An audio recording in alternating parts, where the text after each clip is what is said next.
बस की खिड़की से बाहर झांकती रश्मि के चेहरे को चूमती लटों को देख अरहान मुस्कुरा पड़ा। प्रपोज से शादी तक का अंतराल बहुत ही कम रहा था। चट मंगनी पट ब्याह शायद इसे ही कहते हैं। पहली नजर में प्यार हो जाना अजीब नहीं है, ये रश्मि को पहली बार देखकर महसूस हुआ था। अपने ऑफिस कलीग के घर गेट टुगेदर में उसने रश्मि को देखा और दिल हार बैठा। माँ बाबूजी से साफ कह दिया था कि वो रश्मि से प्यार करता है और बहुत ही सादगी से ब्याह करना चाहता है। मैं भी शादी में फिजूल खर्ची नहीं चाहती। जिन रिश्तेदारों को सालों से नहीं देखा है, उनको बुलाना और सारी एनर्जी और मनी उन पर खर्च करना बेतुका है। रश्मि ने पहले ही कह दिया था, एक तो लव मैरिज, दूसरा सादा विवाह। बाबूजी खुश नहीं थे, पर आने वाले समय की आहट और होने वाले टकराव को टालने के लिए जैसा ठीक समझो वैसा करो, कहकर उन्होंने उनका रास्ता साफ कर दिया था। बड़ी बहन, उसके पति, माँ बाबूजी शादी में ही आए और 2 दिन होटल में रहकर चंद परिचितों की मौजूदगी में शादी हो गई। आशीर्वाद देकर वह भी चले गए। हनीमून से लौटने के बाद अरहान की मां ने फोन पर एक बार पगफेरा करवा जाने को कहा तो वह मना न कर सका। मन ही मन बेचैनी भी थी कि छोटे कस्बे की संकुचित मानसिकता वाले परिवार से रश्मि का निबाह कैसे होगा। घर में शॉर्ट्स और क्रॉप टी शर्ट में घूमने वाली रश्मि को कुछ साड़ी रख लो, सिर्फ 3 दिन की तो बात है, निकल जाएंगे, यह कहना चाहता था पर कह नहीं पाया। क्या सोच रहे हो? रश्मि ने ख्यालों में डूबे अरहान को टोका तो वह चौंका। लग रहा है मैं नहीं, तुम पहली बार ससुराल जा रहे हो, कहकर वह जोर से हंसी और अरहान मुस्कुरा कर रह गया। घर पहुँचते पहुँचते रात हो गई थी। माँ और बहन दरवाजे पर स्वागत के लिए आई। इंडो वेस्टर्न ड्रेस में मुंह उघाड़े रश्मि को देख अरहान की बड़ी बहन ने अपना दुपट्टा उसे उड़ा दिया। दरवाजे पर हल्दी की थाप लगवाकर उसे अंदर लाया गया। रश्मि बड़े गौर से घर के सदस्यों के हाव भाव ऑब्जर्व करती रही। कमोबेश यही हाल अरहान के माँ बाबूजी और बहन का भी था। शायद वो भी रश्मि को ऑब्जर्व कर रहे थे।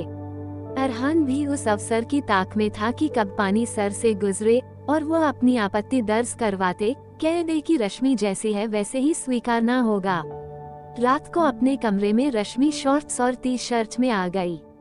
वो उसे घर और घर के परिवेश के बारे में उससे बात करता, कुछ बताता या सिर्फ 3 दिन किसी तरह से गुजारने की प्रार्थना करता। वो बिस्तर पर ढह गई और उससे लिपट कर सो गई।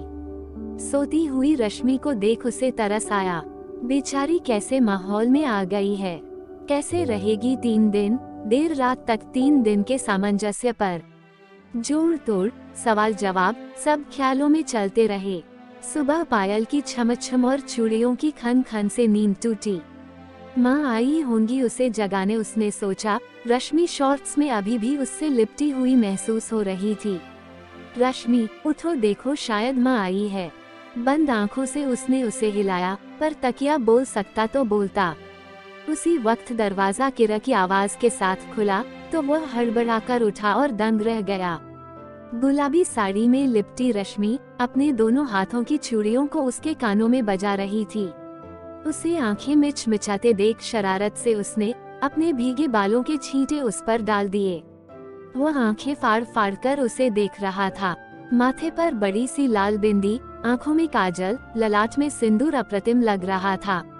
न्यूड कलर की लिपस्टिक लगाने वाली रश्मि चटक गुलाबी लिपस्टिक लगाए मुस्कुराती हुई बड़ी अदा से उसे देख रही थी। ये सब क्या है? अरे नहीं, तुम्हें यह सब करने की जरूरत नहीं। मैं बात करता हूँ माँ बाबूजी से। क्यों? मैं तुम्हें अच्छी नहीं लगी? बात अच्छे बुरे की नहीं, बात तुम्हारे अस्तित्व की है। अरे ऐसी की तैसी अस्तित्व की। देखो ना कितनी अलग लग रही हूँ। यहाँ ही तो ऐसे शौक पूरे कर सकती हूँ, वहाँ मुंबई में तो फिर वही कैजुअल वियर्स। तुम ये सब पहनकर खुश हो? अरहान के होंठ थरथराए। Oh yes, see I am so thrilled. Rashmi आंचल लहराती इठला रही थी। अरहान ने उसकी कलाई संभालकर पकड़ी और पूछा, ये साड़ियाँ, ये चूड़ियाँ कब खरीदी? मेरे पास बहुत अच्छा कलेक्शन है। अच्छी लगती थी तो ले लेती थी, पर पहनने का न मौका लगा न गट्स हुए।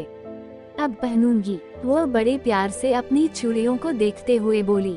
खिड़की पर लगे पर्दे से आती सुबह की किरणें उसके चेहरे की आभा को बढ़ा रही थी। रश्मि का यह रूप तो बस शादी में ही दिखा था। वेस्टर्न आउटफिट में देख फिदा होने वाला अरहान आज इस रूप में देख अपनी धड़कनों पर काबू न कर पाया। अरे छोड़ो अब, बहू रानी को ज्यादा तंग मत करो। वह इतराई की तभी नीचे से आवाज आई, बहू, और वह एकदम से भागी और वह उसके पीछे पीछे। नंद नंदोई के हंसी के स्वर कान में पड़े तो आंगन से बरामदे में जाता अरहान सहसा रुक गया।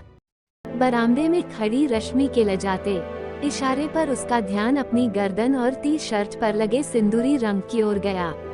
वहीं बैठे माँ बाबूजी को अखबार के पीछे अपनी मुस्कुराहट छिपाते देख उसने झेपकर सरसरी नजर हंसती हुई रश्मि पर डाली।